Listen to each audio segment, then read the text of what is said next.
So first part is crying out to God. Second thing here in this next section is confessing confidence in God.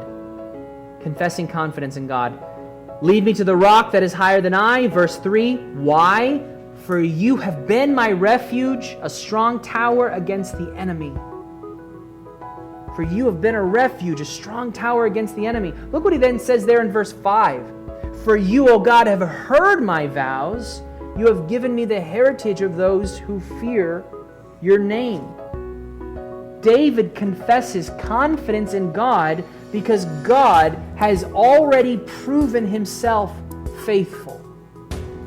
One way that David knows that God is going to hear his prayer and is going to be faithful in this immediate moment that David is struggling in is because God has been so faithful in the past.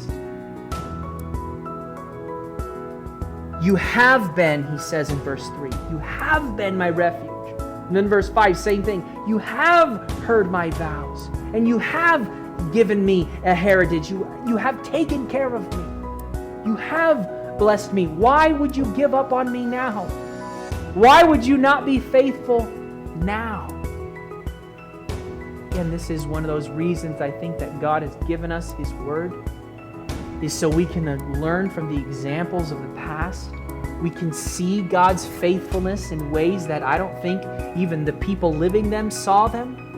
Because at times we get kind of background information that they didn't get. So we can see God working in those situations, and then we have to confess that's the same God. Like when I'm reading the Bible, when I'm reading the inspired Word of God, I'm not talking about some created character that some author just created in his mind. I'm talking about your Creator. The Bible is God's way of opening Himself to the world. In fact, we read that last night as a family in our family worship in 1 Corinthians chapter 2. The only way that somebody can know the thoughts, the inner longings of somebody is if that person reveals them. So Paul says only the Spirit within somebody knows that person. So I can't know the inside of you unless you reveal that to me. You tell me what's on your mind. And then Paul says, and only the Spirit of God knows the depths of God.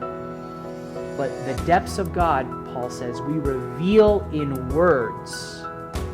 So the only way we can know the heart of God is if God opens up His heart to us and says, this is who I am. This is what I am like. And that's exactly what the Bible is. It is God opening up His heart to us, telling us about Himself. And one thing that He tells us about Him, He says, look how faithful I've been in the past, and I will always be the same. Our God is the same yesterday, today, and forever. He took care of David in the past, so David has assurance, Lord, you're going to take care of me now. You have been my refuge, and you will be my refuge. You have been a strong tower for me, and you will be a strong tower for me.